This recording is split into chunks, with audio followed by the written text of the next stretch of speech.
So guys, today I'm bringing you the very first tutorial of GameHub Emulator 5.2.2. In this video, I'll take you from start to finish and show you exactly how to run GTA 5 Lite, a fully optimized 38GB version, right on your mobile device. Not just that, I'll also cover how to fix every major issue, complete missions without actually playing them, and make the game run smoothly even on MediaTek, Mali, or any other mobile processor. Now look at the gameplay on your screen. This version of the game is almost 3 times smaller than the original, which is around 110GB. Storing that on a mobile device is nearly impossible, but this 38GB Lite build fits perfectly without any problem. When it comes to missions, everything from the original game is included, and even a few extras. The graphics are impressive too, maintaining the original feel while being optimized for low space. As you can see, the gameplay runs flawlessly, not a single frame drop or stutter. So enough talk, let's get started with the full setup. Let's go! Alright guys, first of all, you need to install the GameHub Emulator. Simply search GameHub Emulator on Google and download it directly from the official website. Once the installation is complete, open the emulator. It'll ask you to log in with your Google account. This step is important because it helps save your game settings and progress to the cloud. After logging in, the emulator will request a few basic permissions. Just allow them, and your setup will be ready. Next, go to the Import PC Games section and add your game here. Since this is the latest updated version of the emulator, the auto driver download feature has been removed. But don't worry, the emulator will automatically suggest the most suitable driver based on your device's configuration. You can either install it manually through custom install or let it auto-install when you launch the game. Now, because we're running GTA 5 Lite, there are a few special settings required for maximum performance and smooth gameplay. Let's move on to that part. So once you've added the game, head over to the General Settings section. Here, you can adjust the resolution based on your device's performance. For most low-end or mid-range devices, I recommend setting it to 960 by 544,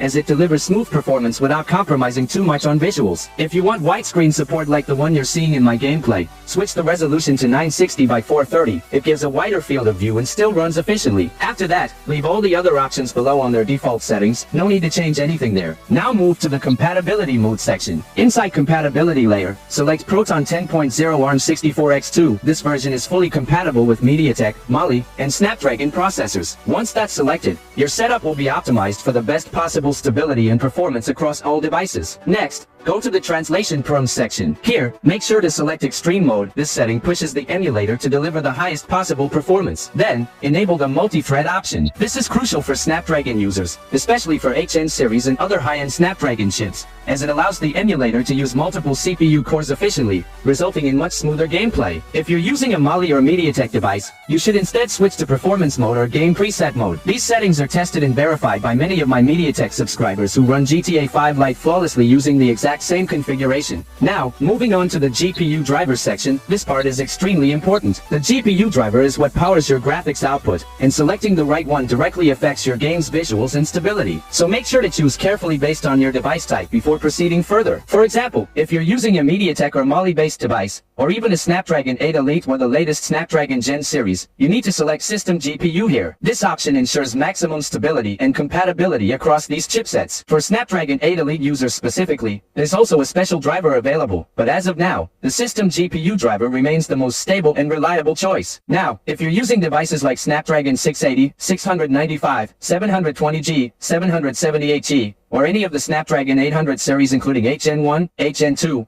and HN3, these processors can handle GTA 5 Lite with near-native performance. For these, you should select the latest Turnip driver version. This driver offers optimized GPU performance and enhanced frame stability, especially on mid to high-end Snapdragon chips. It's also supported on several Poco series devices, ensuring you get smooth gameplay with no frame drops or graphical glitches. After that, scroll down to the DXVK settings section. Since we're running GTA 5 Lite, we'll need a driver that delivers the best possible stability and frame consistency. Here, you can choose between DXVK 2.3.1, 2.4.1, or the most optimized version currently, DXVK 2.7.1.1. The choice depends on your device's hardware support. For Snapdragon 8 Elite and other higher-end Snapdragon processors, DXVK 2.3.1 or 2.4.1 tends to be the most stable and reliable. On the other hand, Mali and MediaTek devices perform better with DXVK 1.10.3, 1.11.1, or the Molly Fix version, though in some cases, even 2.3.1 works perfectly fine. Once you've selected your suitable DXVK version, leave all the remaining settings at their default values. When you launch the game, the emulator will automatically update and apply the required driver patches in the background. Since this version of the game is almost 3 times smaller, around 38 gigabytes compared to the 110 gigabytes original, there's one important thing you need to understand. Because of its reduced size, the game relies heavily on shader compilation to render visuals smoothly. This means that when you first launch the game, it may take a little extra time to compile shaders in the background. On some devices, especially those with limited multi-threading capability, this shader processing can cause temporary FPS drops or even minor crashes during the first few runs. But don't worry, this is completely normal. Once the game has compiled and cached all the required shaders, it won't need to redo that process. The next time you run GTA 5 Lite, it will perform much more smoothly with noticeably higher FPS and improved stability, since all the shaders are already saved on your device. So the more you play, the better the game will run. Run the game, enjoy the gameplay, and if this tutorial helped you, make sure to like the video and subscribe to the channel so you never miss upcoming performance guides and cool gaming tutorials. Now guys, let's talk about how you can skip missions in GTA 5 Lite. There are 2 simple ways to do this. The first method follows the game's default rule. If you fail a mission 3 times in a row, the game automatically offers you the option to skip that mission or cutscene. This is the easiest way if you just want to move ahead quickly without making any manual changes. The second method is for those who want full open world access right from the start. For that, you'll need to use a pre-completed save file. It's a very simple process. Just open the game directory and go to the Documents folder. Inside it, locate the game's save folder. Now, place the completed save file that I'm showing you under the extra section directly into that location. Make sure to copy it into all 2 or 3 subfolders as shown. This ensures that the emulator detects and loads the progress correctly without any errors. Once done, restart the emulator, and your game will load with all missions unlocked and the entire open world area accessible. That's it, your GTA 5 Lite will now open directly in free roam mode, ready to explore without restrictions.